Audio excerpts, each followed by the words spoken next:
இப்போ நான் நடிகர்கள் குறித்து ஒரு கருத்து சொன்னேன். அவர் இதை சொல்ல மாட்டார். அவர் நடிகர்களோட பயணித்தவர். நான் சொல்கிறது புரியுது உங்களுக்கு? நான் ஆன்மீகத்தோட பயணிக்கிறவன். அவர் மண்டவோட கழுத்தில் போட்டிருக்கவர். எல்லாமே வேற ஆகுது. அப்போ எல்லாமே வேற ஆகும் பொழுது தொடர்ந்து எப்படி பயணிக்க முடியும்னா பயணிக்க முடியாது. வேற தளத்தில் நான் ஒரு தயாரிப்பாளராக இருந்து அவர் இயக்குனராக இருந்திருந்தாருன்னா சேர்ந்து கூட பயணிச்சிருப்போம். இல்லை நான் ஒரு நடிகராக இருந்து அவர் இயக்குனராக இருந்திருந்தால் பயணிச்சிருப்போம்.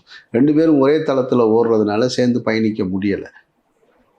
அது அப்படி ஒரு எனக்கும் அந்த இடத்து போய் திரும்ப பேசணும் பழகணுன்ற எண்ணத்தை எனக்கும் ஏற்படுத்தலை, அவருக்கும் ஏற்படலை. அதனால் வெளியே தனித்தனியாக இருந்துட்டோம். அதுக்காக பேசிக்கிறோம், எங்கேயுமே பார்த்தா பேசிக்கிறாமலாம் இல்லை, எங்கே பார்த்தாலும் பேசிக்கிறோம்.